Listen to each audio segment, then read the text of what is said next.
The concealer was 3 shades too dark, but it was the only thing that covered the purple bloom spreading across my left cheekbone. I'd learned through trial and error over the past 8 months that drugstore makeup worked better than the expensive stuff when you needed serious coverage.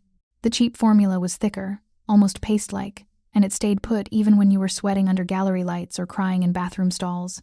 If you're enjoying this story so far, don't forget to hit the like button and subscribe. Drop a comment telling me where in the world you're watching from. I love hearing from you. I applied it carefully in my bathroom mirror, the fluorescent bulb buzzing overhead like an angry insect. My reflection showed a 27-year-old woman who looked 40. Dark circles under green eyes that used to sparkle. Hollowed cheeks from skipping too many meals because eating meant sitting across from Marcus. And sitting across from Marcus meant waiting for the next explosion. Light brown hair pulled back severely because he'd grabbed it too many times when it was down. The black eye was new. Well, not new. 3 days old. But new in the sense that Marcus had never hit my face before. He'd been careful about that. Strategic even. Ribs, stomach, the soft flesh of my upper arms where sleeves would hide the damage. But Friday night I'd made the mistake of contradicting him in front of his friends. Told them the truth about why we'd left his company's holiday party early. He'd been drunk, belligerent, and I'd been trying to protect his reputation. He'd repaid that kindness by slamming his fist into my face the moment we got home. I finished the concealer, added powder to set it, then carefully applied foundation over the top. The swelling had gone down enough that I could almost pass for normal if people didn't look too closely. Almost. My phone buzzed on the sink. Marcus's name lit up the screen. The 4th text this morning. "Where are you? Answer me. Don't ignore me, Sophia." I said I was sorry. Stop being dramatic. I silenced the phone and shoved it in my purse. The Castellane Gallery opened in 45 minutes, and I still needed to take the subway from my Brooklyn apartment to the Upper East Side. Missing work wasn't an option. I'd already used too many sick days this year, and my boss Elena had started asking questions with increasing concern in her eyes. The November air hit me like a slap when I emerged from my building. New York was brutal this time of year, all bitter wind and gray skies that matched the city's mood. I pulled my coat tighter and walked quickly toward the subway station, head down, avoiding eye contact with everyone I passed. This was survival now. Make yourself small. Move quickly.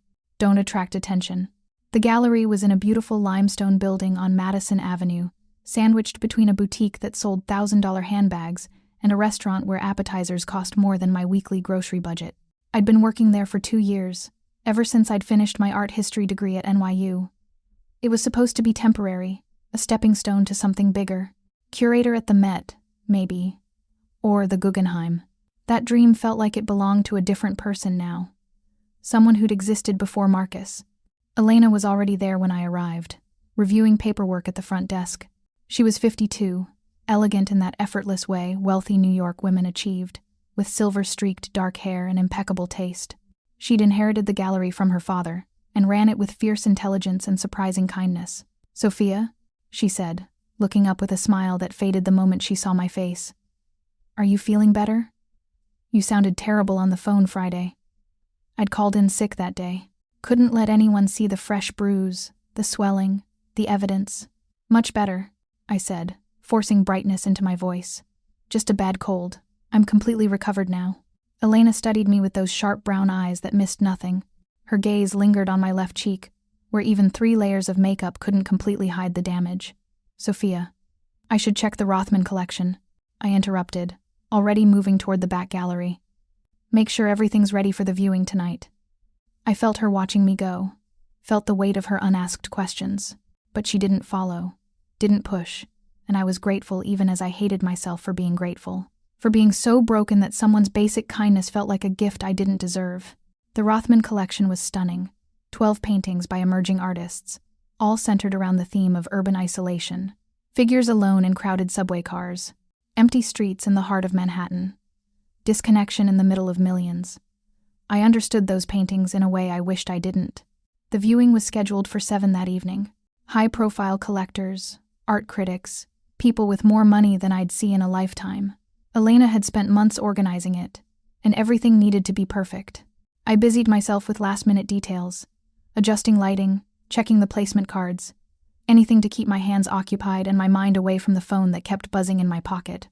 Marcus. Always Marcus. By 6:30, I'd changed into the simple black dress I kept at the gallery for events. Applied more makeup, fixed my hair, painted on the smile I'd perfected over 8 months of lying to everyone who cared about me. The guests arrived promptly at 7, clusters of wealthy New Yorkers in designer clothes, sipping champagne that cost more per bottle than my rent. I circulated with a tray of glasses, playing the part of the helpful assistant, nearly invisible in my all-black uniform. That's when I saw him. He stood near the entrance with 2 other men, all 3 of them wearing suits that screamed money and power. But it was the man in the center who made me stop, mid-step. He was maybe 35, tall and broad-shouldered, with dark hair styled back from a face that belonged in a Renaissance painting. Strong jaw, Roman nose, and eyes so dark they looked black in the gallery's carefully calibrated lighting. He moved through the space with the kind of presence that made people unconsciously step aside. Not aggressive, not loud, just inherently commanding. The 2 men flanking him were clearly security or associates, expensive suits, alert postures, hands that stayed close to their jacket pockets, in a way that suggested they were armed. I'd heard rumors about this particular collector, Dominic Santoro, real estate developer, the business cards said. But the whispers in New York's art world told a different story. Old money with old ties. Family connections that went back generations to when the city's power structure was built on handshakes and bloodlines rather than corporate mergers. Elena appeared at his side immediately, greeting him with the kind of warmth reserved for the gallery's most important patrons. They spoke quietly, her gesturing toward the paintings, him nodding with what looked like genuine interest rather than the performative appreciation most collectors displayed. I turned away, refocusing on my duties, refilling champagne glasses, answering questions about the artists, staying invisible, except I felt his attention tracking me across the room. It was subtle at first. A glance when I passed nearby. His conversation with Elena pausing for half a second when I moved into his peripheral vision. The way his dark eyes followed me when I circulated with the champagne tray. I told myself I was imagining it. Men like Dominic Santoro didn't notice women like me. Gallery assistants in off-the-rack dresses with carefully concealed bruises and dead eyes. But then I made a mistake. One of the guests, a hedge fund manager who'd had too much champagne, gestured wildly while telling a story. His hand connected with my tray, sending it tilting dangerously. I grabbed for it, overcorrected, and stumbled backward in my heels. Strong hands caught me before I could fall. Steadied the tray before a single glass could shatter. "Careful," a deep voice said. I looked up into Dominic Santoro's face. Up close, he was even more devastating. Those dark eyes held intelligence and something else. Something that made the air feel heavier, more dangerous. "Thank you," I managed, my voice coming out shakier than I intended. "I'm sorry, Don't apologize." His hands were still on my arms, steadying me. His grip was firm but careful, controlled strength that chose restraint. He wasn't watching where he was gesturing. The hedge fund manager had already moved away, oblivious to the near disaster he'd caused. Dominic released me slowly, and I took a step back, hyper-aware of how close we were standing, how his expensive cologne mixed with something else, something that smelled like power and danger. "Are you all right?" he asked. His gaze dropped to where his hands had been on my arms. I was wearing long sleeves, but something in his expression shifted. He'd felt something.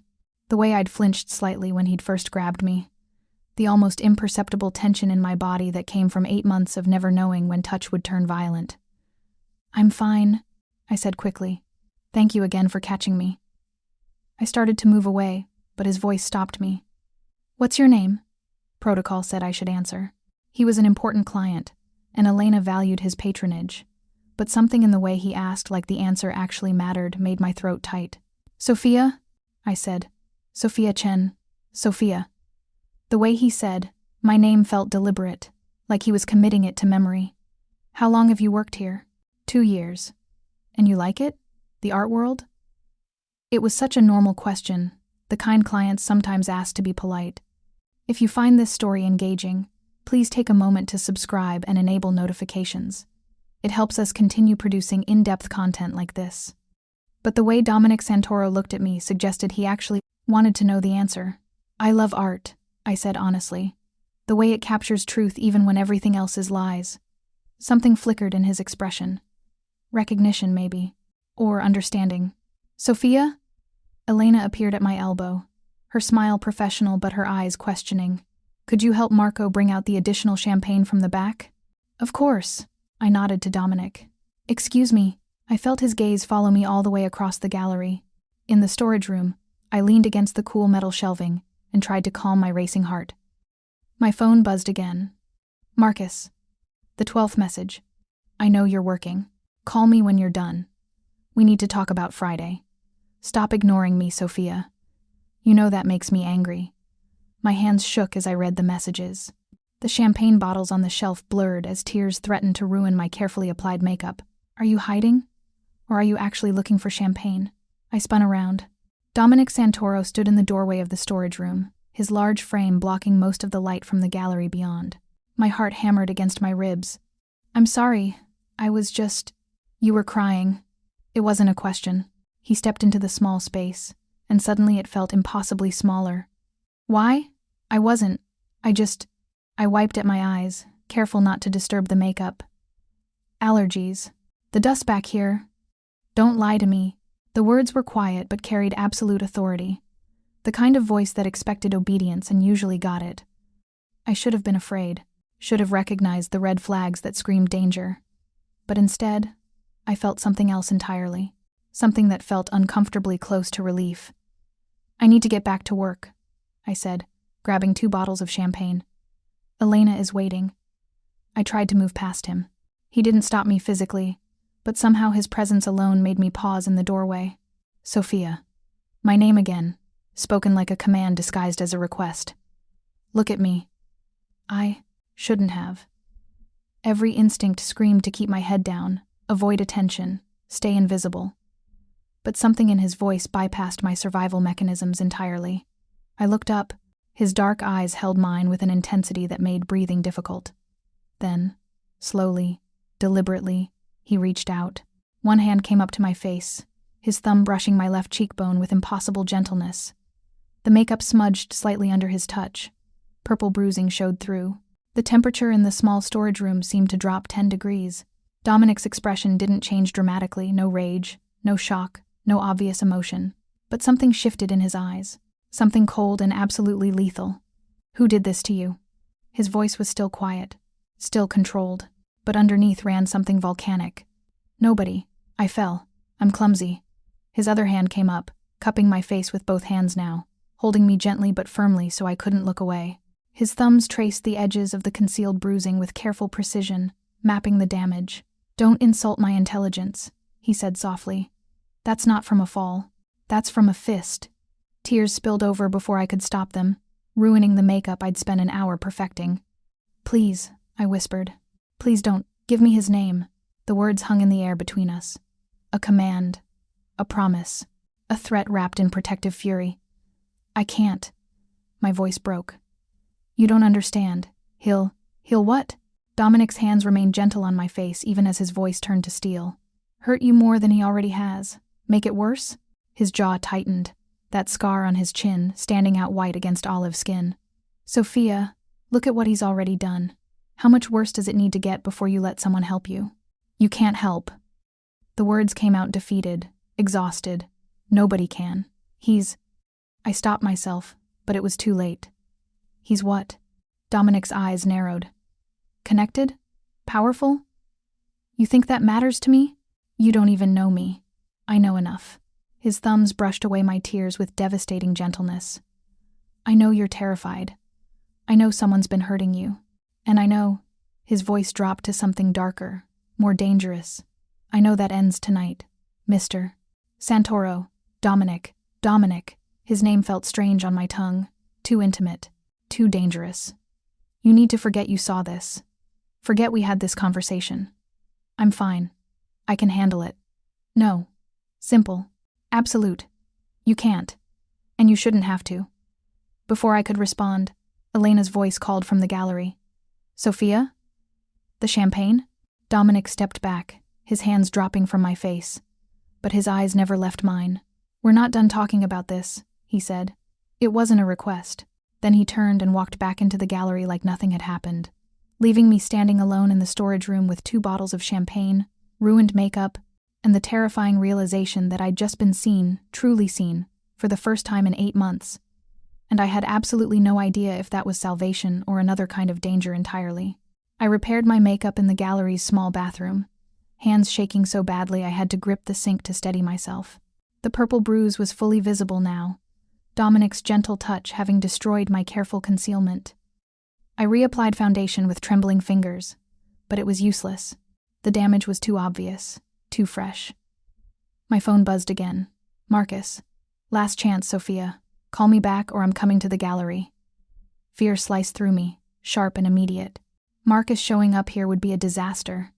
He'd done it before, 6 months ago, drunk and belligerent, accusing me of flirting with clients. Elena had been understanding that time, but there wouldn't be a second chance. Not at a gallery this prestigious. I typed back quickly. Can't talk now. Working. I'll call later. His response came immediately. You better. When I returned to the gallery floor, I kept my head down and stayed near the periphery of the event. But I felt Dominic's attention tracking me like a physical touch. Every time I glanced up, those dark eyes were watching, not lecherous or uncomfortable protective. Like he was cataloging every movement, every interaction, every moment someone came too close. The viewing ended at 10. Guests filtered out in clusters, still discussing the artwork, making plans for dinner at restaurants I'd never be able to afford. Elena was radiant, already tallying sales in her head. 3 pieces sold, 4 more with serious interest. It was a successful night. Dominic was one of the last to leave. He purchased 2 paintings without haggling over price, signed the paperwork with elegant script, and handed Elena his black card like money was meaningless. But before he left, he caught my eye from across the gallery. Then he did something that made my breath catch. He pulled a business card from his jacket pocket, walked directly to me, ignoring the other staff, ignoring protocol, ignoring everything, and pressed it into my hand. My private number, he said quietly, too low for anyone else to hear. Call me when you're ready to give me his name. I'm not going to. You will. His dark eyes held absolute certainty. Because men like him don't stop, Sophia. They escalate. And when he goes too far, and he will, I want you to know you have somewhere to turn. Then he was gone, his 2 associates falling into step behind him as they disappeared into the Manhattan night. Elena appeared at my elbow, watching Dominic's departure with curiosity. What did he say to you? Just thanking me for my help tonight. The lie came easily. I'd gotten too good at lying. She studied me for a long moment. Sophia, that bruise on your face. I fell. Hit my cheekbone on my bathroom counter. Stupid and embarrassing. I forced a laugh. I should probably pay more attention to where I'm walking. Elena didn't look convinced, but she didn't push. Go home. Get some rest. You look exhausted. I gathered my things, changed back into my street clothes, and emerged onto Madison Avenue at 10:40. The November cold bit through my coat immediately. I pulled my phone out to check the subway schedule. 17 new messages from Marcus. My stomach dropped as I scrolled through them, watching his anger escalate with each unanswered text. You think you can ignore me? I know you're seeing someone. Who is he? Answer your phone, Sophia. Now. You're making this worse for yourself. The last message had come through 5 minutes ago. I'm at your apartment. Waiting. No. No. I couldn't go home. Not with him there. Not with that rage building. I'd seen what happened when Marcus worked himself into this state. The last time, he'd put his fist through my bedroom wall. Before that, he'd grabbed my throat hard enough to leave fingerprints that lasted a week. My hands shook as I tried to figure out what to do. I couldn't afford a hotel. I couldn't call my parents. They were in California and thought everything was fine because I'd gotten so good at performing happiness during our weekly video calls. My best friend Amy had moved to Boston 3 months ago for a job, and everyone else had slowly fallen away because Marcus didn't like me having friends. I was alone. The business card felt heavy in my pocket. No, I couldn't call him. Dominic Santoro was a stranger, a man with dangerous connections, someone who'd looked at my bruises with the kind of cold fury that suggested violence was familiar to him. Calling him would be trading one danger for another. But as I stood on that cold street corner, watching my breath form clouds in the November air, I realized I was out of options. My fingers were numb as I pulled out the card. The number on the back was handwritten in the same elegant script from the gallery paperwork. I stared at it for 30 seconds that felt like 30 minutes. Then I dialed. He answered. On the first ring, Sophia. Not a question, like he'd been expecting my call. I'm sorry to bother you. I started, my voice small and pathetic. I shouldn't have called. Where are you? Madison and 73rd, but really, I can figure this out. I just needed... Stay there, don't move. I'm 10 minutes away. Dominic, you don't have to. Stay where there are people. Then quieter, more dangerous. Is he there? Is he near you? No, he's at my apartment, waiting. The silence on the other end lasted 3 seconds. When Dominic spoke again, his voice carried promises I didn't fully understand. He won't be there long. Now stay on the phone with me until I arrive. You don't have to. Stay. On. The phone. So I did. I stood on that corner, phone pressed to my ear, while Dominic asked me simple questions. What artwork had I liked best at the viewing? How long had I been interested in art history? Had I eaten dinner? Normal questions designed to keep me grounded, keep me from spiraling into panic. His deep voice was steady, calming, utterly controlled, and underneath it all, I heard something else fury being carefully contained. A black Mercedes pulled up to the curb exactly 9 minutes later. Dominic emerged from the back seat, still wearing his suit from the gallery, looking completely unbothered by the late hour or the cold. His 2 associates remained in the car. He walked directly to me, and his first action was to scan the street, checking for threats I wouldn't know how to identify. Are you hurt? He asked. No, he's not here. He's at my apartment. Your apartment in Brooklyn? I nodded, surprised he knew. But of course he knew. Men like Dominic Santoro made it their business to know things. Get in the car. I can take the subway. I just needed a minute too, Sophia. He stepped closer, and I caught that scent again, expensive cologne and something darker underneath. Get in the car.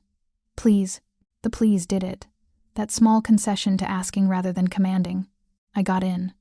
The interior was warm, leather seats soft beneath me. One of Dominic's associates, the younger one with sandy hair, turned from the passenger seat. This is Marco, Dominic said, sliding in beside me. And that's Luca driving. They work for me. You're safe with them. I nodded, not trusting my voice. Give me the address, Dominic said. I did. Luca pulled away from the curb smoothly, navigating Manhattan traffic with professional ease. What's his name? Dominic asked quietly. I looked at him. Really looked at him. In the dim car interior, his face was all sharp angles and shadows, dangerous and beautiful in equal measure. Why are you doing this? I asked instead of answering. You don't know me. I know enough. That's not an answer. His jaw tightened. For a moment, I thought he wouldn't explain. Then, my father used to beat my mother. Started when I was 7. Continued until I was 16 and big enough to stop him. The words were delivered without emotion, just flat statement of fact, but I heard the weight beneath them. I'm sorry, I whispered. Don't be sorry. He turned to face me fully. Be smart. Give me his name, Sophia. Let me handle this before he puts you in the hospital, or worse. Marcus. The name escaped before I could stop it. Marcus Delano. Dominic's expression didn't change, but Marco turned around in his seat, and I saw recognition flicker across his face. Delano? Marco said carefully. Any relation to Anthony Delano? My stomach dropped. His uncle. How did you... Anthony Delano runs security consulting for half the financial firms in Manhattan, Dominic said, his voice flat. Which means Marcus has access to resources, connections, people who can make problems disappear. You see why I can't. My voice broke. He's told me what would happen if I tried to leave. His uncle's people would find me. They'd make sure I understood the consequences of embarrassing the family. His uncle's people, Dominic repeated slowly. Don't scare me. They should, Sophia. He shifted in his seat, angling toward me. Let me explain something. Anthony Delano's security firm handles corporate espionage and white-collar protection. They're dangerous to accountants and whistleblowers. They are not dangerous to me. You don't understand. I understand perfectly. His dark eyes held mine. Marcus Delano is a trust fund coward who uses his uncle's reputation to terrorize women who can't fight back. And that ends tonight. The car pulled onto my street in Brooklyn. My building was a shabby walk-up in a neighborhood that was slowly gentrifying but hadn't quite gotten there yet. Marcus's Audi was parked illegally in front, hazards blinking. "He's still here," I whispered. "Good." Dominic pulled out his phone. "Marco, check the building entrance." Marco got out, disappeared inside my building, returned 2 minutes later. "Third floor, apartment 3B, based on the mailboxes." He's standing in the hallway outside her door. Dominic's expression went very still, very cold. "Luca, stay with Sophia. Marco, you're with me." "No." The word burst out of me. "You can't confront him. He'll call his uncle. He'll do nothing." Dominic opened his door. "Because I'm simply going to have a conversation with your boyfriend about appropriate behavior. He's not my boyfriend anymore." "Good. Then he'll have no reason to be at your apartment." Dominic's smile was dangerous. "Wait here." He and Marco disappeared into my building. I sat in the back of the Mercedes with Luca, my heart hammering so hard I thought it might break through my ribs. "Boss knows what he's doing," Luca said, not unkindly. "He'll handle it. You don't understand. Marcus is Sophia."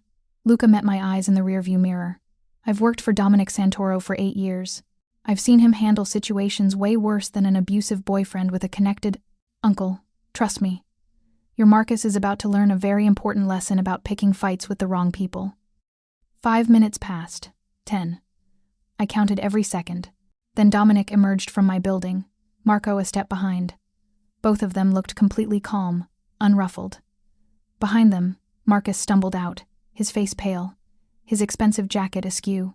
He looked at the Mercedes with wide eyes, saw me in the back seat, and whatever he'd been about to say died on his lips. Then he practically ran to his Audi and peeled away from the curb with squealing tires. Dominic got back in the car, adjusting his cuffs like he'd simply been out for a walk. "What did you do?" I asked. "Had a conversation." He met my gaze. "He won't be bothering you anymore. You don't know that. He won't. Absolute certainty. Because I explained to him, very clearly, what would happen if he came near you again. And I showed him evidence that I have the means to follow through on those promises." "Evidence." Marco turned around, holding up his phone.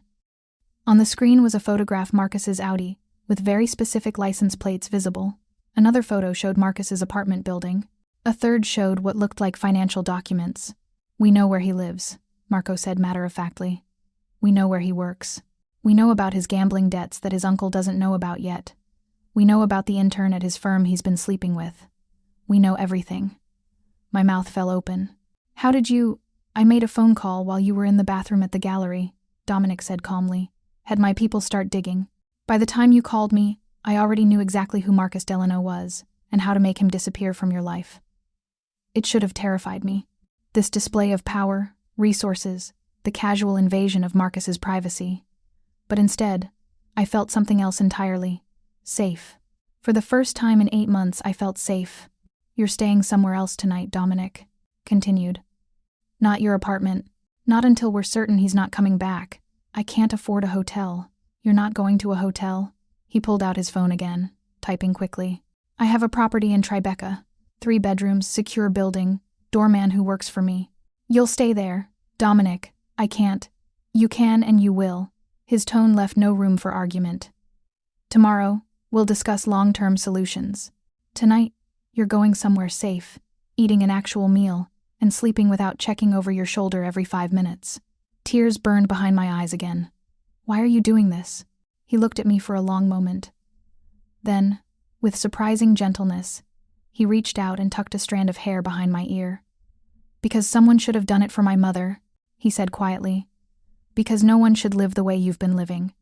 And because—" He paused, seeming to choose his words carefully. "Because when I saw those bruises tonight, something in me decided you were mine to protect, and I don't make that decision lightly." The drive to Tribeca took 20 minutes. The building was exactly what I'd expected, gleaming glass and steel, doorman in a crisp uniform who greeted Dominic by name. Lobby that probably cost more to decorate than most people's houses. The apartment was on the 15th floor. Dominic unlocked it with a key from his ring, and I stepped into a space that took my breath away. Floor-to-ceiling windows overlooking the Hudson River. Minimalist furniture that somehow felt warm rather than cold. A kitchen with appliances I'd never used. Art on the walls, real art. Originals, pieces I recognized from galleries. "Master bedroom is down that hall," Dominic said, gesturing. 2 guest rooms on the other side. Take your pick. Kitchen is fully stocked. Bathroom has everything you need. I turned to face him, overwhelmed. I don't know what to say. Don't say anything. He moved toward the door. Just rest. We'll talk tomorrow. Wait. The word came out before I could stop it. How did you do it? How did you make him leave so quickly? Dominic paused in the doorway. I told him the truth, that if he ever touched you again, came near you again, or even thought about you again, I would personally make sure that his uncle found out about every secret Marcus has been keeping. The gambling debts, the affairs, the money he's been skimming from client accounts. He's stealing from clients? Has been for 18 months. I had my forensic accountant pull records while we were driving here. Dominic's smile was cold. Marcus Delano thinks he's untouchable because of his last name. I showed him exactly how touchable he really is. His uncle will come after you. No, he won't. Dominic stepped fully into the hallway, because Anthony Delano is a smart businessman who understands leverage and power dynamics. He'll realize very quickly that his nephew isn't worth starting a war over, especially not when that nephew has been lying to him for years. He started to close the door, then paused one more time. Lock this behind me. Triple lock. The doorman downstairs has orders to call me immediately if anyone asks about you or tries to come up. You're safe here, Sophia. I promise. Then he was gone, and I was alone in a luxury apartment that didn't belong to me, saved by a man I barely knew, trying to process how my life had changed completely in the space of 3 hours. I walked to the floor-to-ceiling windows and looked out at New York City spread below me. Millions of lights, millions of lives, and for the first time in 8 months, mine felt like it might actually be worth living again. My phone buzzed. I pulled it out with trembling hands, expecting Marcus. But it was a text from an unknown number. Sleep well. We'll talk tomorrow. I saved the number under Dominic's name, then did something I hadn't done since Marcus had first hit me. I turned off my phone completely. No checking for messages. No waiting for the next explosion. No survival mode. Just silence, safety, peace. I slept for 11 hours straight, and for the first time in 8 months, I didn't dream about violence. Section 5. The glimpse behind the mask morning came with sunlight streaming through windows I'd forgotten to close. I woke up confused for a moment, disoriented by the unfamiliar ceiling, the expensive sheets, the silence that wasn't broken by Marcus's voice. Then I remembered everything. I found my phone and turned it on, bracing for the onslaught of messages from Marcus. But there were none.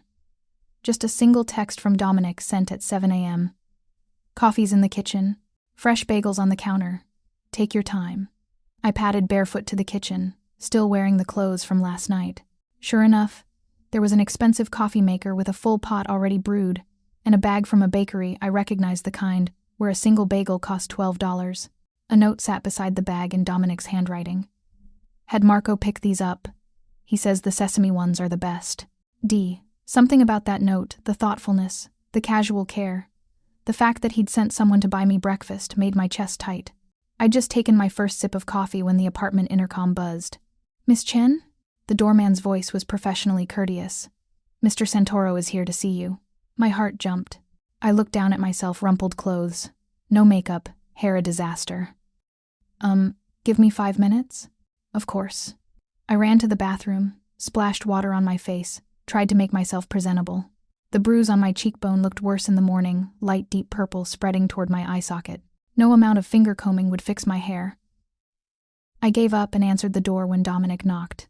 He'd changed clothes since last night, dark jeans, a black sweater that probably cost more than my monthly rent, leather jacket. He looked unfairly good for 9 a.m. His eyes went immediately to my bruise, and I watched his jaw tighten. How are you feeling? He asked. Better. The sleep helped. I stepped back to let him in. Thank you for this. The apartment, the coffee, everything.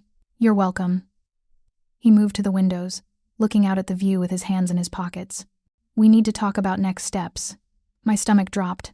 Next steps? Marcus won't approach you directly again. I made sure of that. He turned to face me. But his ego is wounded, and wounded egos make people stupid. We need to set up proper protection until we're certain he's not a threat. Protection? Security. Someone watching your apartment. Your route to work. The gallery itself. He said it casually, like he was discussing the weather. I have people who specialize in this. Dominic, I can't afford. You're not paying for it. He moved closer, his dark eyes serious. Consider it a personal investment in making sure I don't have to read about you in the obituaries. The bluntness should have offended me. Instead, it felt honest, real. I don't understand why you're doing this, I said quietly. I'm nobody. Just a gallery assistant who let her ex-boyfriend use her as a punching bag. You could have anyone. Why waste your time and resources on me? Dominic was quiet for a long moment. Then he moved to the couch and sat down, gesturing for me to join him. When I did, he spoke slowly, choosing his words with care. When I was 7 years old, I came home from school and found my mother unconscious in the kitchen. My father had beaten her so badly she'd passed out from the pain. I called 911, and she woke up before the ambulance arrived. She begged me to cancel it, said she'd fallen, said everything was fine. His voice was completely flat, emotionless, but I heard the weight underneath. I believed her because I was 7 and I wanted to believe her. The abuse continued for 9 more years. Every week, sometimes every day. He'd come home from work angry about something, didn't matter what, and he'd take it out on her with his fists. Dominic. I tried to stop him once when I was 12. He broke my arm. He said it matter-of-factly, like it was simply information. Told me that if I ever interfered again, he'd kill her and make me watch. So I learned to be strategic, learned to wait. And when I was 16 and finally big enough, strong enough, I beat him unconscious in our living room. I sucked in a breath. He survived. Dominic continued, and he never touched her again. But the damage was done. She'd spent 14 years being terrorized, having her spirit broken piece by piece. She never recovered. Not really. He finally looked at me. She died 5 years ago. Heart attack. The doctor said stress was a contributing factor. I'm so sorry. So am I. His eyes held mine. I'm sorry I couldn't save her sooner. I'm sorry I was too young, too small, too weak for so many years.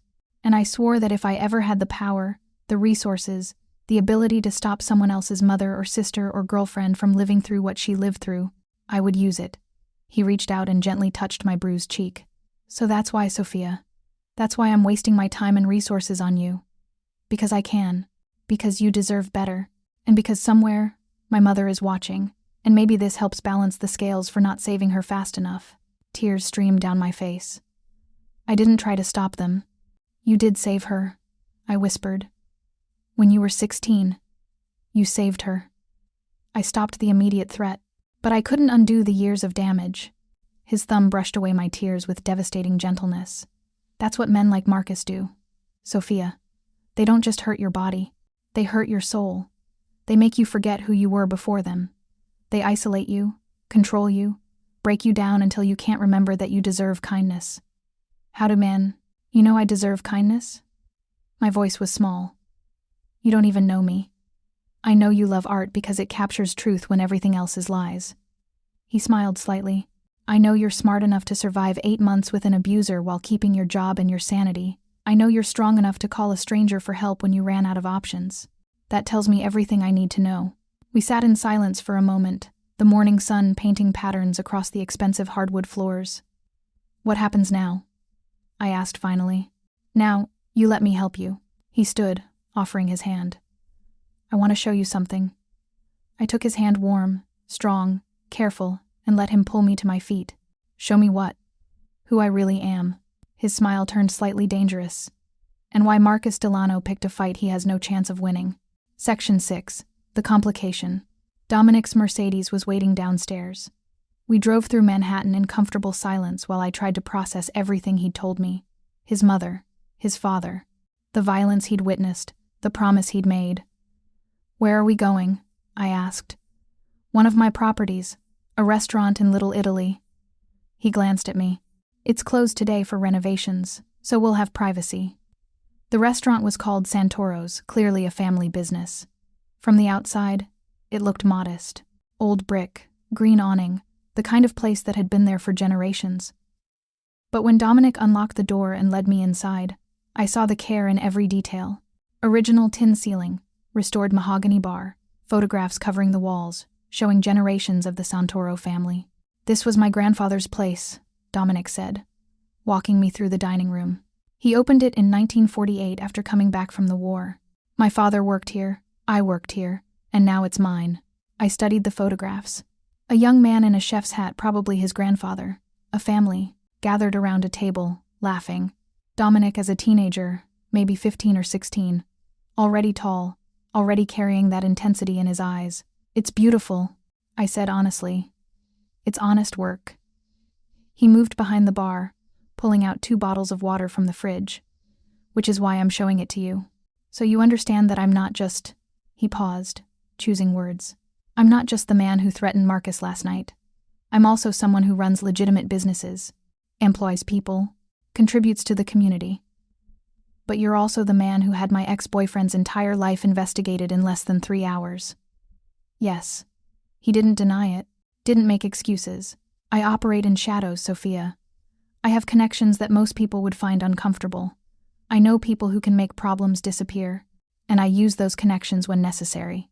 When necessary, I repeated. How do you decide what's necessary? When someone I care about is being hurt and the normal channels have failed. He met my eyes across the bar. The law should protect people like you from people like Marcus. But it doesn't. Not really. Restraining orders are pieces of paper. Police reports sit in filing cabinets. The system is built to fail victims while protecting abusers who know how to work the system. He wasn't wrong. I'd thought about going to the police dozens of times. But Marcus's uncle had connections throughout the NYPD. Marcus had told me, in explicit detail, what would happen if I tried to report him, how the reports would disappear, how I'd be painted as a vindictive ex-girlfriend, how his uncle's people would make sure I regretted it. So you became the alternative, I said quietly. I became the thing that makes monsters afraid. He moved around the bar to stand closer to me. Does that frighten you? I should have said yes. Should have recognized the danger in getting involved with someone who operated outside the law, who had the resources to investigate someone's entire life in hours, who spoke about making problems disappear with casual certainty. But instead, I looked at the photographs on the walls, the legitimate family business, the community his grandfather had served. The teenager Dominic had been already protective, already fierce, already shaped by violence he'd witnessed. No, I said honestly. It doesn't frighten me, because you're using that power to protect people who can't protect themselves. That's not a monster. I struggled for the right word. Justice, he supplied, with a slight smile. Maybe, or maybe just someone who understands that sometimes the rules don't work and someone needs to step outside them to make things right. Something shifted in his expression. Warmth, maybe, or respect. You're not what I expected, he said. What did you expect? Someone more. He paused. Broken. Damaged. You've been through hell, Sophia, but you're not destroyed by it. I hide it well. No. He stepped closer, close enough that I had to tilt my head back to maintain eye contact. You survived it. There's a difference. His phone buzzed. He glanced at it, and his expression darkened immediately. What is it? I asked. Marcus. He turned the phone so I could see the screen. A text from an unknown number. Tell your boss she made a big mistake. My uncle wants to talk.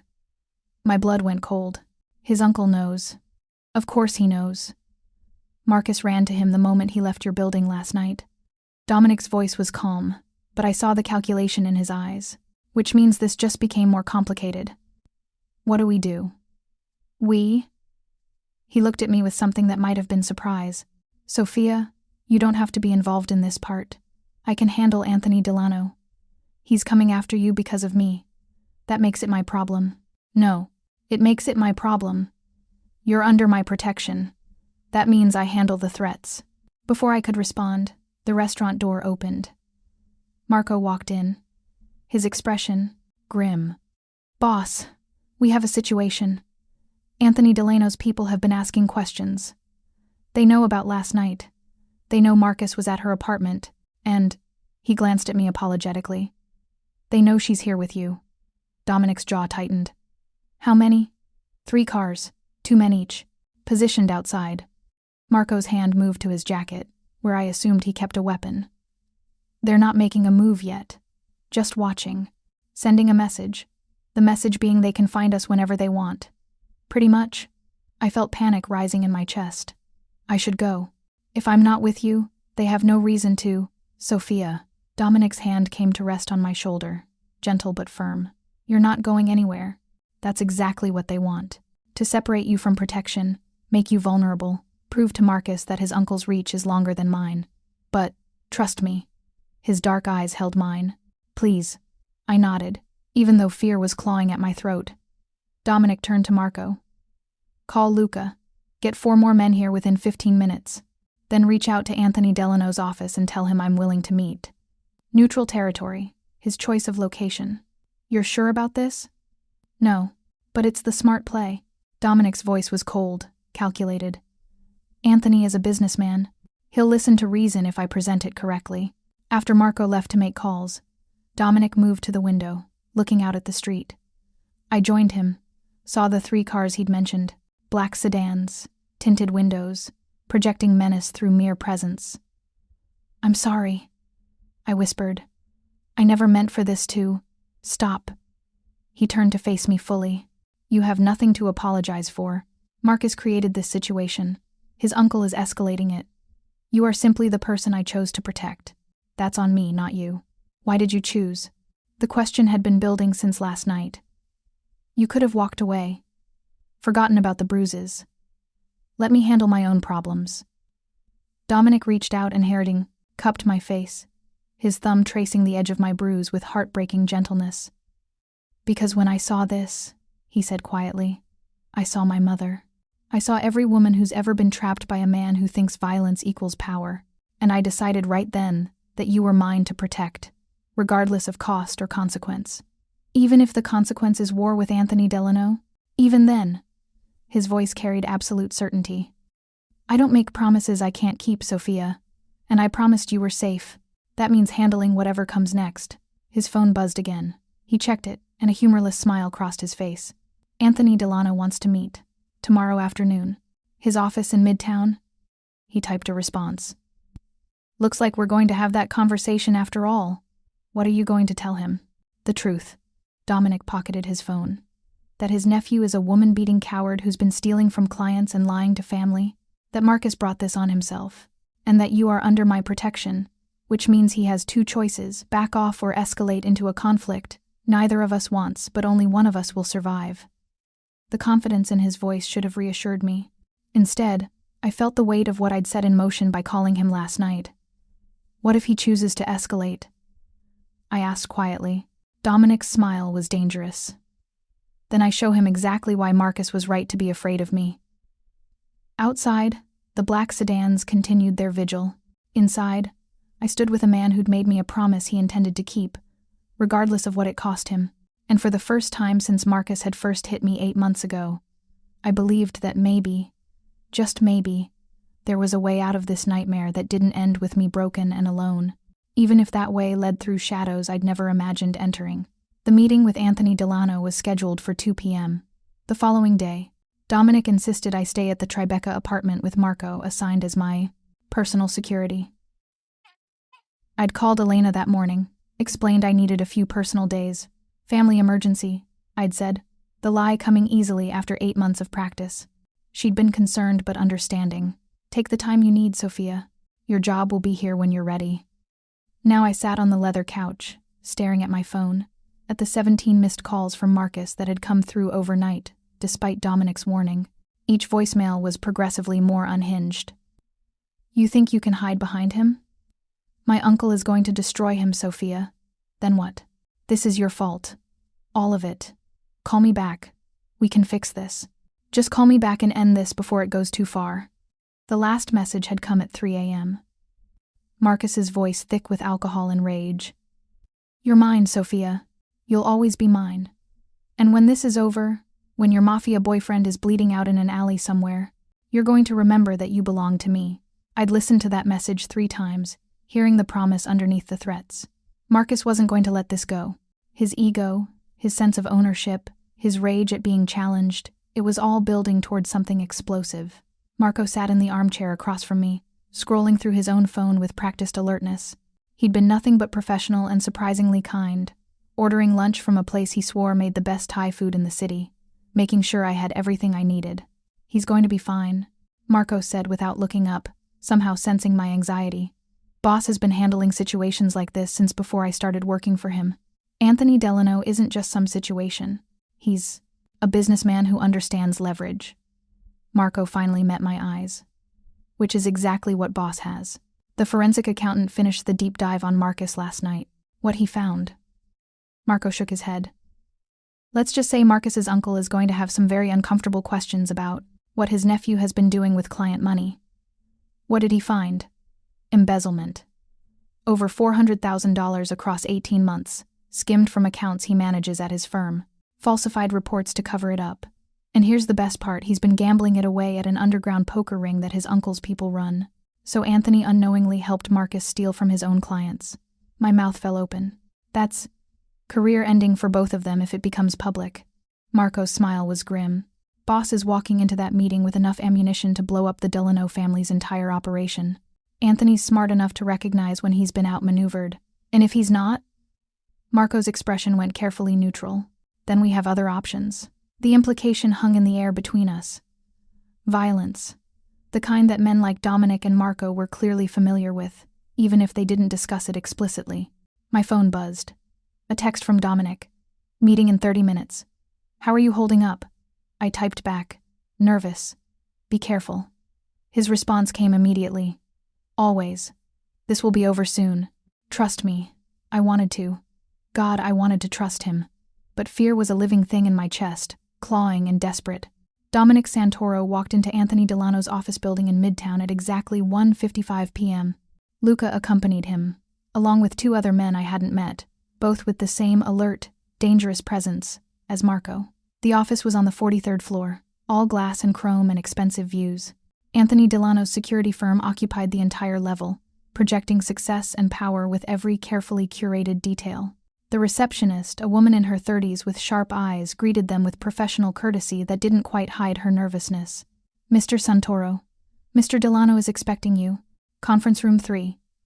Anthony Delano was 62, silver-haired, with the kind of distinguished appearance that came from decades of wielding power. He stood when Dominic entered, extending a hand with calculated civility. "Mr. Santoro, thank you for agreeing to meet." Dominic shook his hand briefly. "Mr. Delano." They sat on opposite sides of a conference table that probably cost $50,000. Anthony's 2 associates flanked him, younger men with military bearing and barely concealed hostility. "Let's dispense with pleasantries," Anthony said, folding his hands on the table. "My nephew tells me you threatened him, made certain implications about his personal life and business dealings. He's quite upset. Your nephew," Dominic said calmly, "has been beating his girlfriend for 8 months. When I intervened on her behalf, he became upset about losing his favorite punching bag. I'm not particularly concerned about his feelings." Anthony's expression didn't change. "Marcus says the woman is unstable, making accusations. He suggests she may have found someone to validate her delusions. Is that what he told you?" Dominic pulled a tablet from his jacket pocket, slid it across the table. "Because the photographs tell a different story." Anthony looked down at the screen. Dominic had compiled everything, photos of my bruises from the gallery, medical records I didn't even know existed, text messages from Marcus that Marco had retrieved from my phone, showing escalating threats and abuse. The older man's face remained carefully neutral, but something flickered in his eyes. Doubt, maybe, or recognition that his nephew had lied to him. "Anyone can fake photographs," Anthony said, but his voice lacked conviction. "Swipe left." Dominic's tone was flat. "There's more." Anthony did. The next images showed Marcus's financial records. Bank statements with unexplained deposits and withdrawals. Spreadsheets tracking the embezzlement. Documentation of falsified client reports.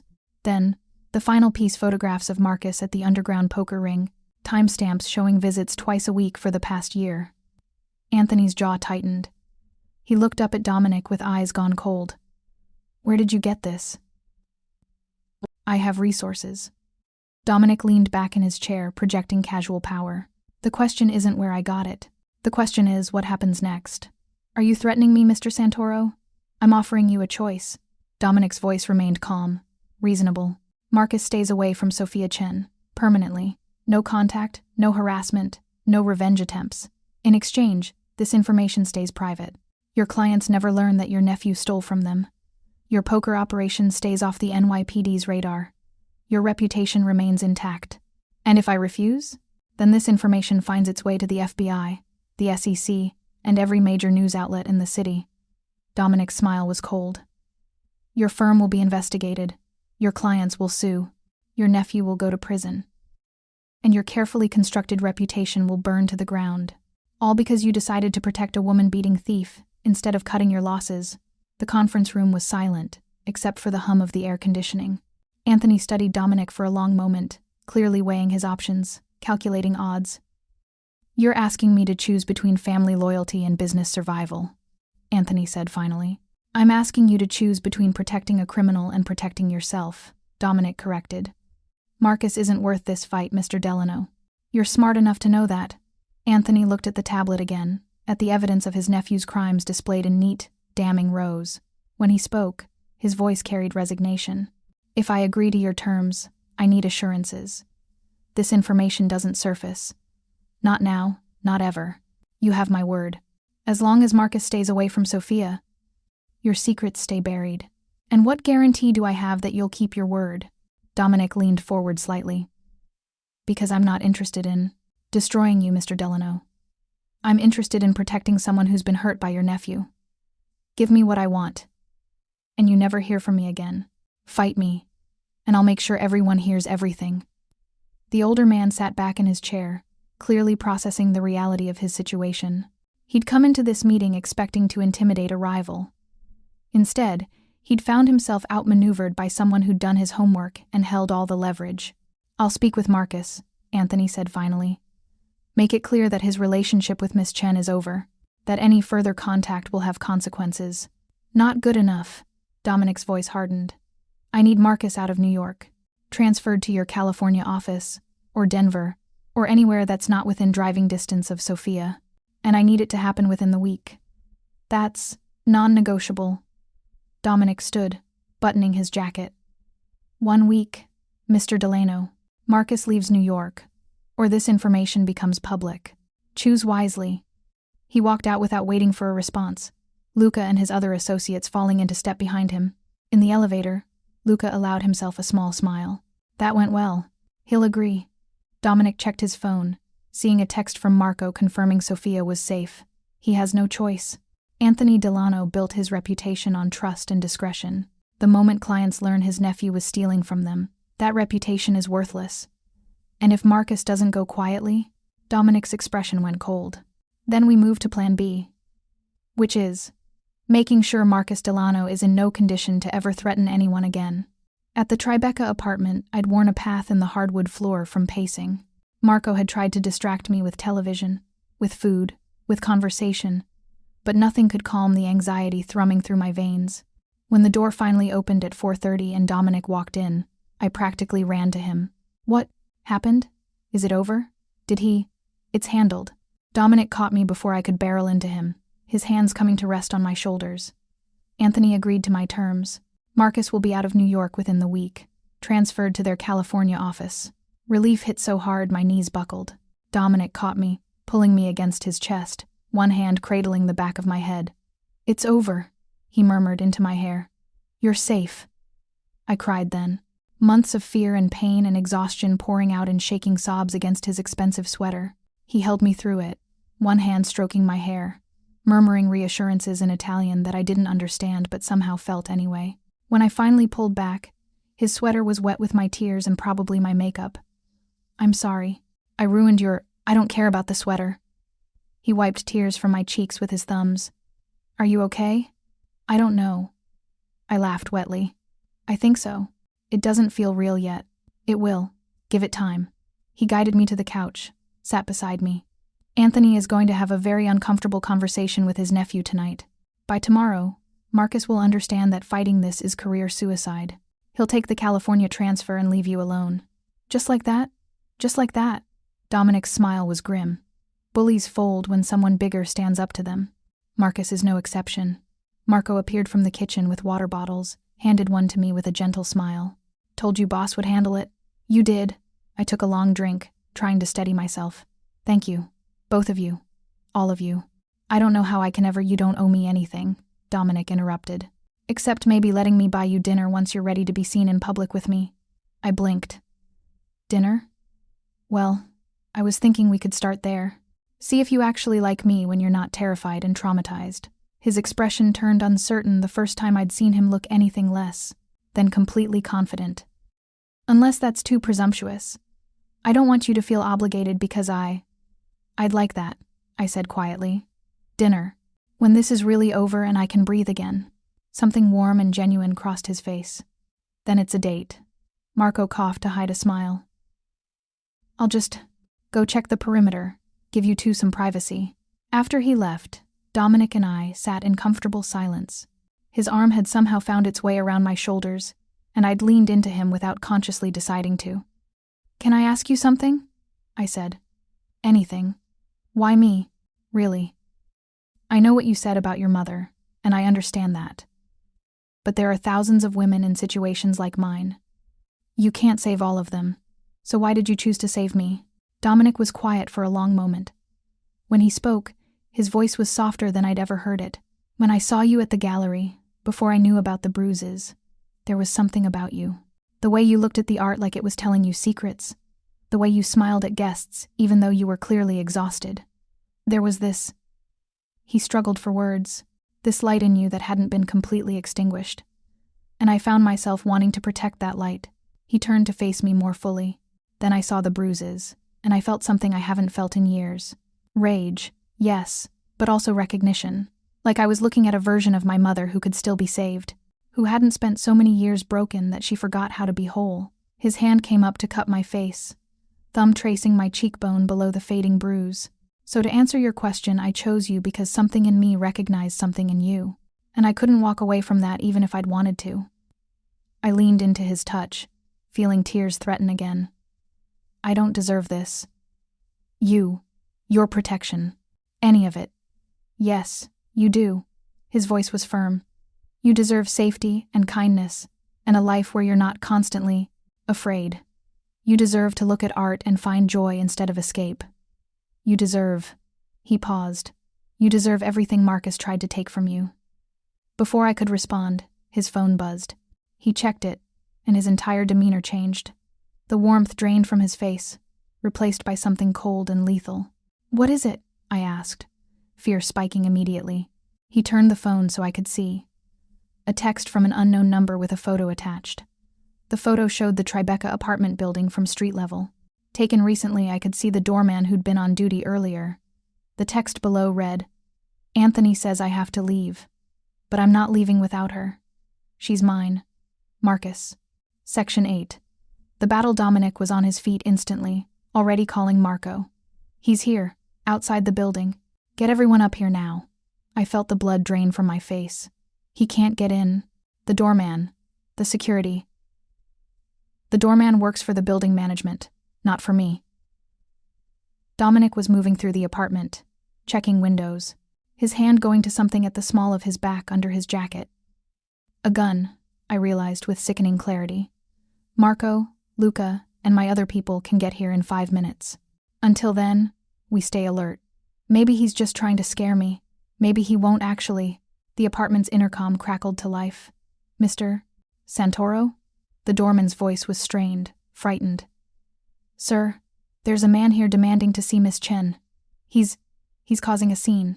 Should I call the police?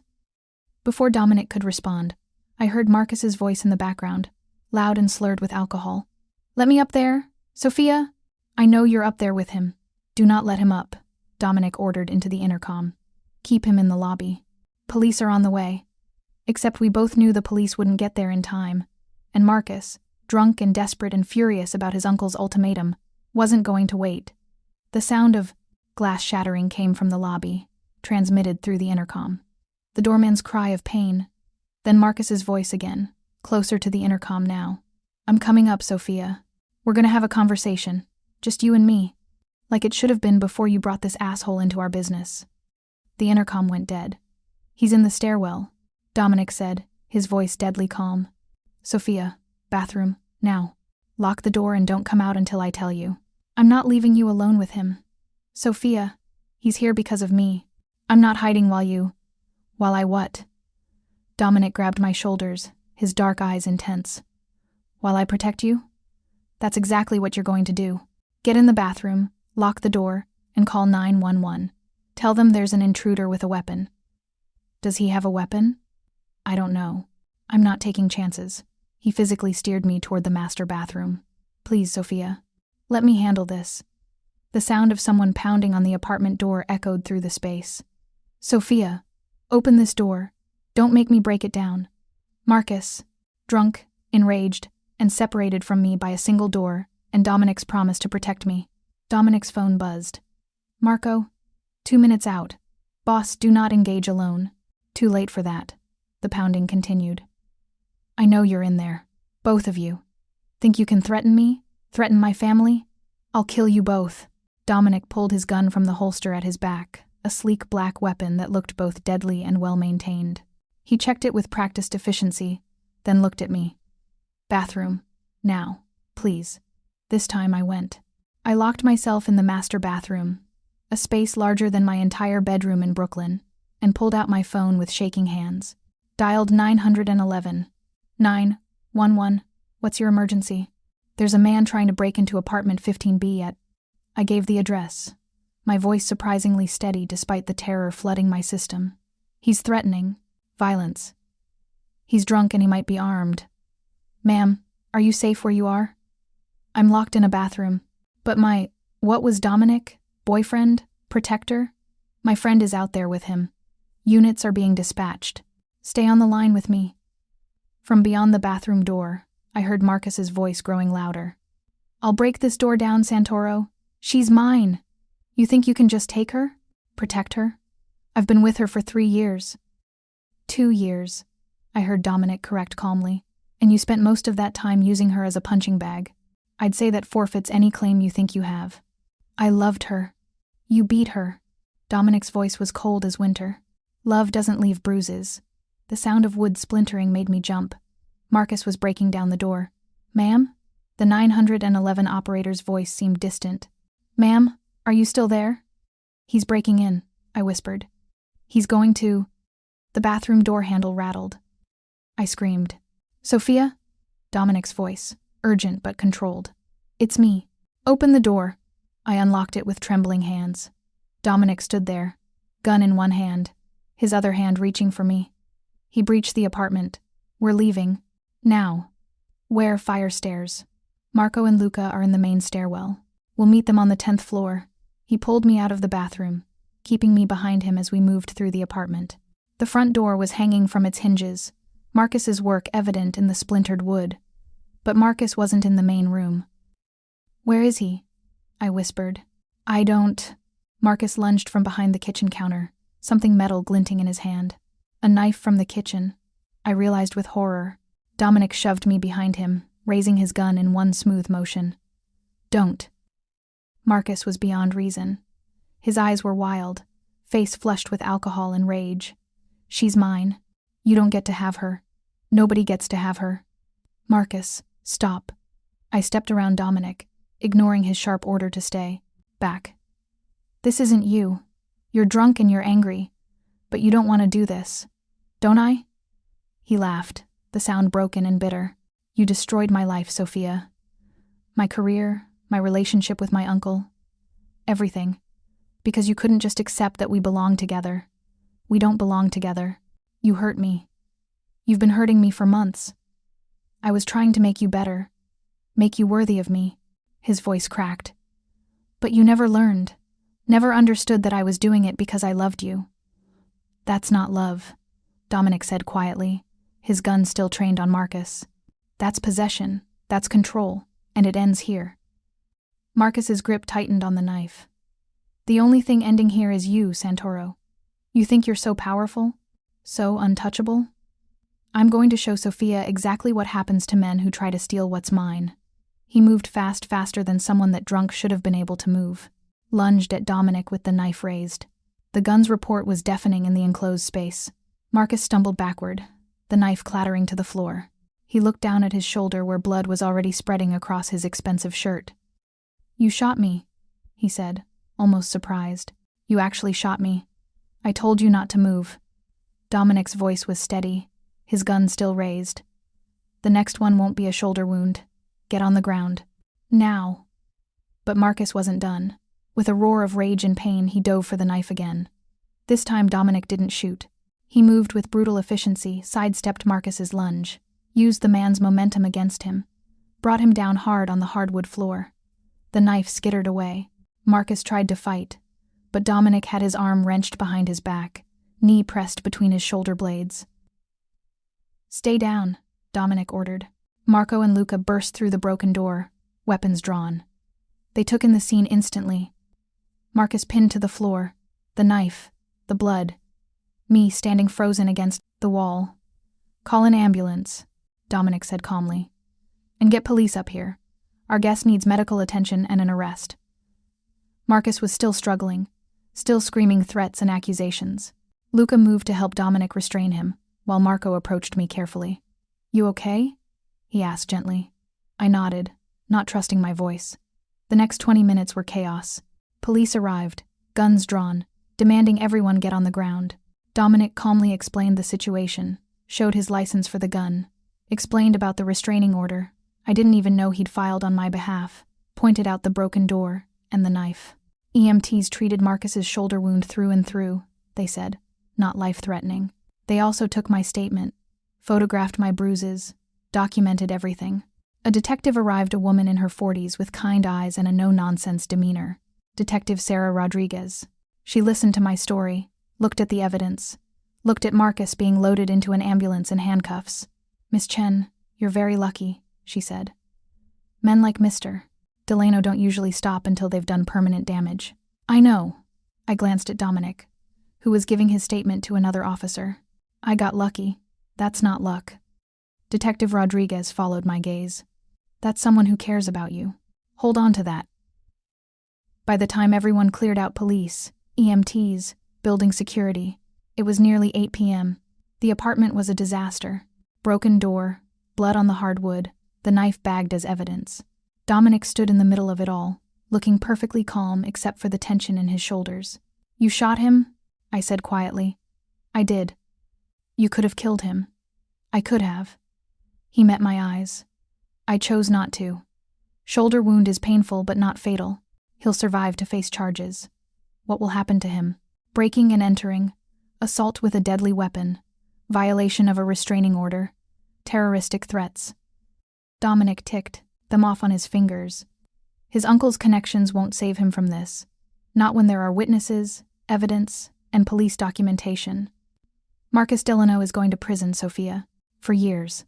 The weight of it hit me. It was over. Really, truly over. I walked to him, not caring that Marco and Luca were still there.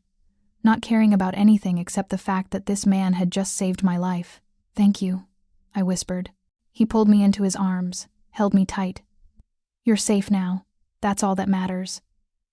3 months later, spring had come to New York. I stood in front of a painting at the Castellane Gallery, not working this time, just visiting. Elena had welcomed me back after I'd taken a month off to deal with family matters, which was the kindest euphemism I could think of for testified against my abusive ex-boyfriend in court.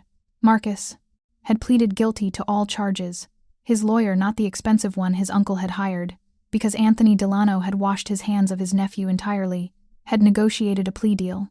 8 years, eligible for parole in 5. His sentencing had been 2 weeks ago. I'd attended, Dominic sitting beside me in the courtroom, his presence a silent promise that Marcus could never hurt me again. The judge had looked at Marcus with disgust when delivering the sentence. You used your position, your connections, and your physical strength to terrorize someone who trusted you. The court finds no mitigating factors and maximum penalty appropriate. Marcus had looked at me as they'd led him away in handcuffs. Not with rage anymore, just emptiness. Defeat. Understanding that he'd destroyed himself through his own choices.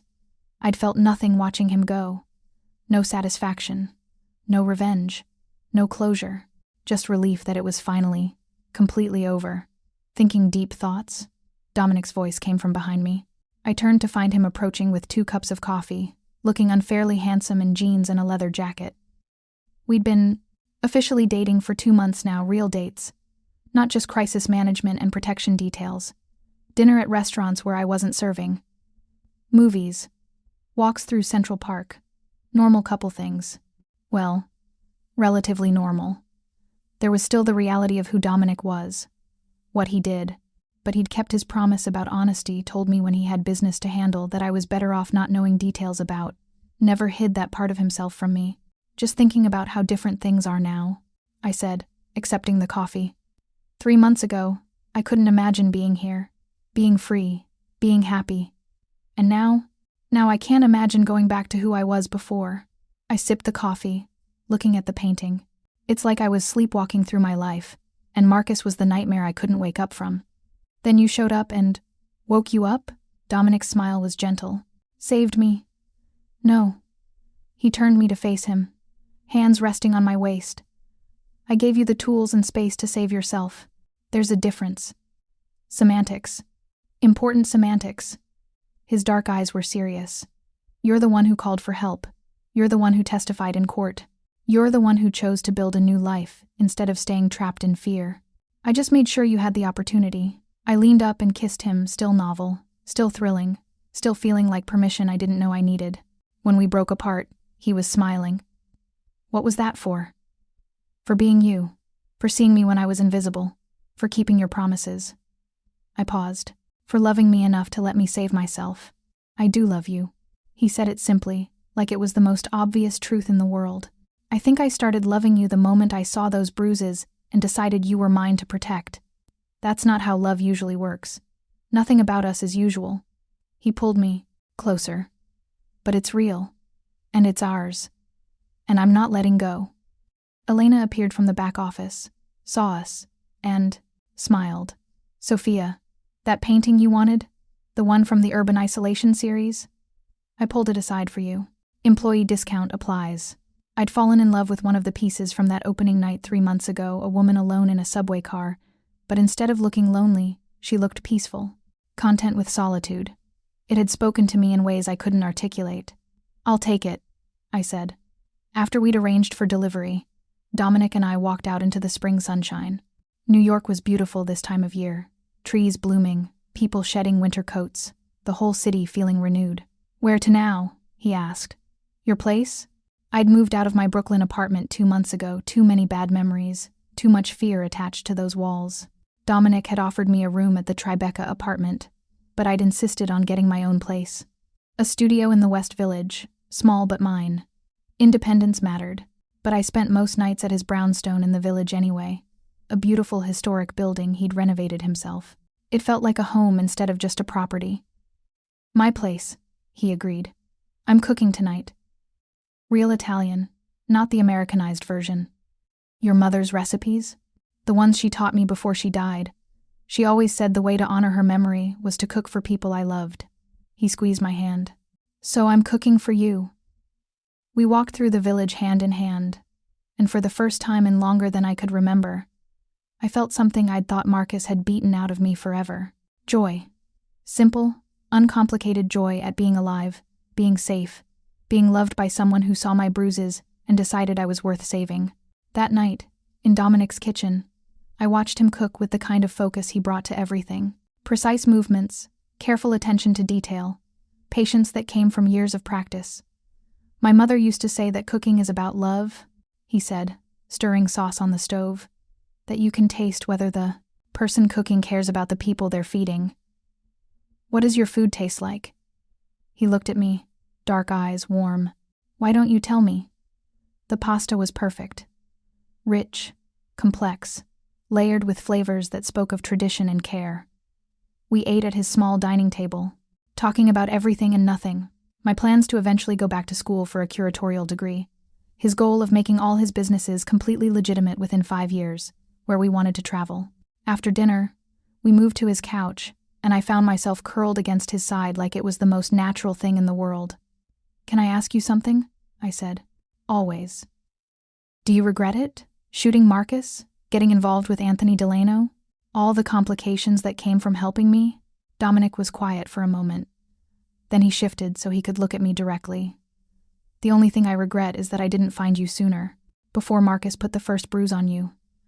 Before you spent 8 months living in fear. His hand came up to cup my face, thumb tracing where the bruise used to be. Every complication, every risk, every moment of danger, it was worth it to see you like this. Happy, safe, free. Tears pricked my eyes. I love you. I know. His smile was gentle. I love you too. We stayed like that for hours, wrapped up in each other, the city's lights twinkling through his windows. Somewhere out there, Marcus was in prison. Anthony Delano had closed his security firm and taken early retirement. Elena was planning another gallery opening.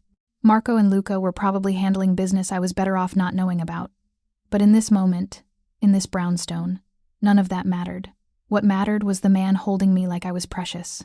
The safety I'd found in his arms. The future we were building together from the ashes of my past. 3 months ago, I'd been a woman hiding bruises and praying for escape. Now I was someone who'd learned that sometimes salvation came from the shadows. That sometimes the people who operated outside the law were the only ones willing to provide real justice. That love could look like protection and fury and careful hands treating injuries with devastating gentleness. Dominic Santoro had seen my bruises and asked for a name. I'd given it to him, and in return, he'd given me back my life. That was a debt I'd spend the rest of my life happily repaying. The art gallery opening was packed collectors, critics, artists, all gathered to celebrate emerging talent in New York's ever-evolving art scene.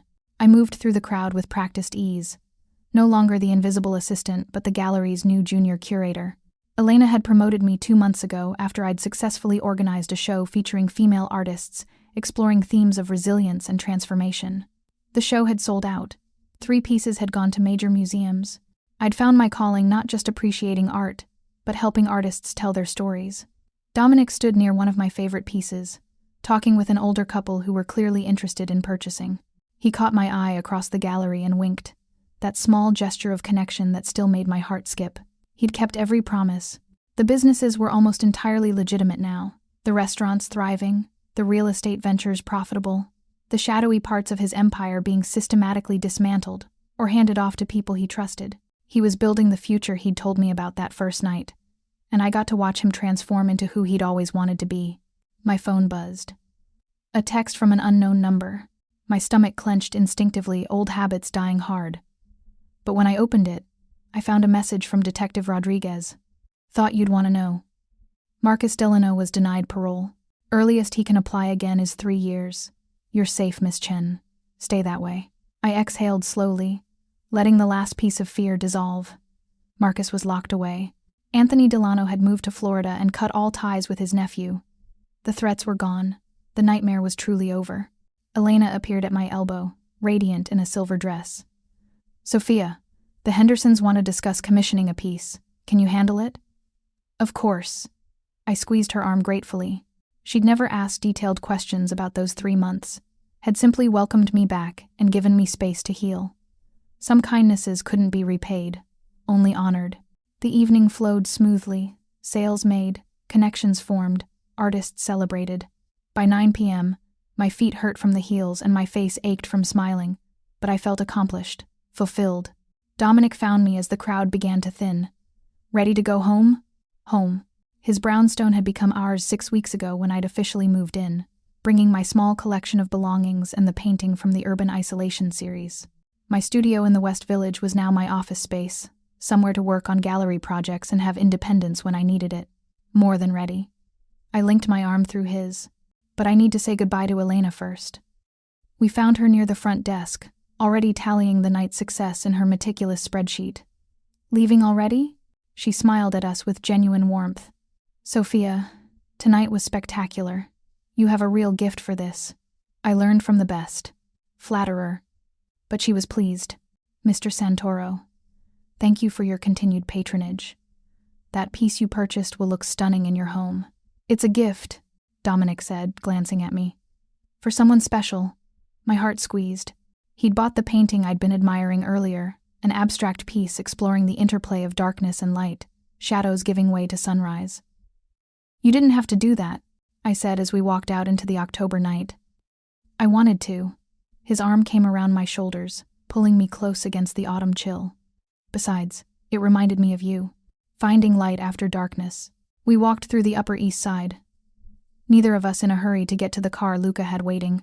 New York in fall was magical, leaves turning, air crisp and clean, the city's energy shifting from summer's frenetic pace to something more contemplative. "I got an email today," I said as we walked, "from a woman in Chicago. She saw an article about domestic violence resources, and my name was listed as someone who'd successfully left an abusive situation. She wanted advice." Dominic looked at me with understanding. "What did you tell her?" "That leaving is the hardest and bravest thing she'll ever do. That she deserves safety and kindness. That there are people who will help if she asks." I paused, and I gave her some resources.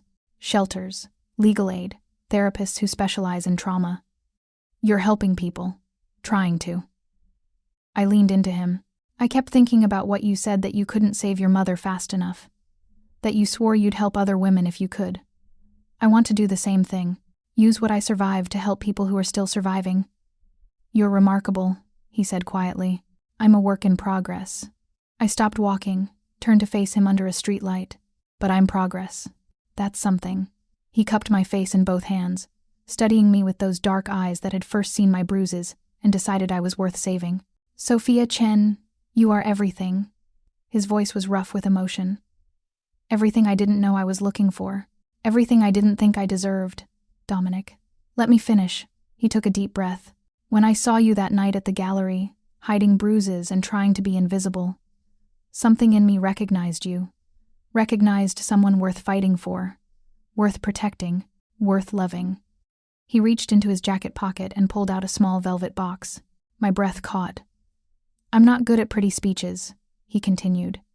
"My world is complicated and sometimes dangerous, and probably nothing like what you imagined for yourself.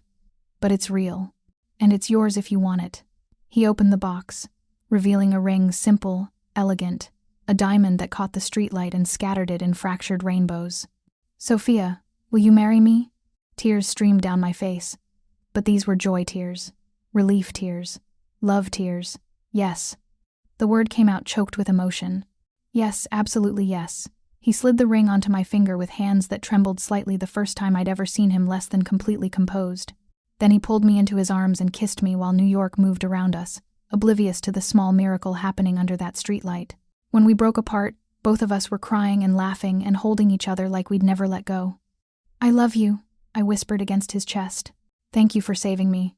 Thank you for letting me." He pulled back enough to look at me. "And for saving me right back." "I didn't save you." "Yes, you did." His smile was gentle. "You gave me a reason to be better, to build something legitimate, to become the man my mother hoped I'd be instead of the one my father tried to make me." He kissed my forehead. End quote. "You saved me from becoming the thing I fought against." We stood there for a long moment, wrapped up in each other, two people who'd found each other in the darkness and chosen to walk toward the light together. My phone buzzed again. Marco, in the group chat he'd created with me, Dominic, and Luca. "Boss, you were supposed to do this at the restaurant with the fancy dessert and the violinist. Mrs. S is going to kill you for proposing on a random street corner." Dominic laughed, the sound warm and genuine. "How does he already know?" "Luca probably told him." I wiped my tears, grinning. "Were you really planning something elaborate?" "I had a whole thing planned for next week. Private room at the restaurant, your favorite dessert. Marco was going to hire a string quartet." He shook his head. "But I had the ring in my pocket tonight, and you looked so beautiful, and I thought, why wait? I'm glad you didn't wait." I kissed him again, softer this time. "This is perfect. Just us. No performance, no pressure, just real." "Real," he agreed. "That's all I've ever wanted to be with you." Luca pulled up in the Mercedes, saw us standing there with identical grins and my left hand sporting new jewelry. He rolled down the window. "Congratulations, boss." "Miss Chen." His normally stoic face showed genuine happiness. "Mrs. Santoro is going to be thrilled." "My mother doesn't know yet," Dominic said, climbing into the back seat with me. "We're telling her tomorrow. In person. She's going to cry," I predicted. "Definitely." He pulled me against his side as Luca drove us home. Happy tears, though. "She's been asking when I was going to make an honest woman out of you for months." "An honest woman," I laughed. "I think that ship sailed when I fell in love with a man who solves problems by investigating people's entire lives in 3 hours. I prefer to think of it as thoroughness." "You threatened my ex-boyfriend and blackmailed his uncle. I protected you, he corrected gently. There's a difference. And there was. I'd learned over the past 9 months that protection could look like fury and careful planning and using power to level playing fields that were never meant to be fair. That sometimes justice required someone willing to operate in shadows because the light was occupied by people who didn't actually care about victims. Dominic Santoro had seen my bruises and asked for a name. I'd given it to him. And he'd given me back everything Marcus had tried to. Take my safety, my autonomy, my future, my ability to love without fear. Now I was giving him something in return. My whole heart, my future, my trust that he would keep protecting me while also letting me be strong. We drove through Manhattan toward home, toward the brownstone where we'd build our life together, toward a future that looked nothing like the nightmare I'd escaped, but everything like the dream I'd stopped letting myself have. Thank you, I said quietly. For what? For lifting my chin that night in the storage room, for not letting me keep hiding, for asking for his name. Dominic's arm tightened around me. I'd do it again, 1,000 times, whatever it took to bring you here. Here was safe, here was loved, here was finally free. And as New York's lights blurred past the windows, I realized that sometimes salvation came from the most unexpected places. Sometimes the people who saved you weren't the ones you'd expect. Sometimes love looked like controlled fury and careful hands and promises kept no matter the cost. Dominic Santoro had noticed a woman hiding bruises at an art gallery. He'd decided she was his to protect. And in protecting me, he'd given me back everything I'd thought was lost forever, including myself. That was a love worth fighting for. A love worth building a future on. A love that transformed darkness into light, pain into healing, fear into safety. As we pulled up to the brownstone, our home, I looked at the ring on my finger and then at the man who'd put it there. I love you, I said. I love you too. He helped me out of the car, his hand warm and steady in mine. Come on, let's go home. Home. With him. Forever. It was the happy ending I never thought I'd have. And it was only the beginning. Thank you so much for watching until the end. If you loved this story, check out the other videos on your screen now. I think you'll really enjoy them. And don't forget to subscribe if you haven't already. See you in the next story.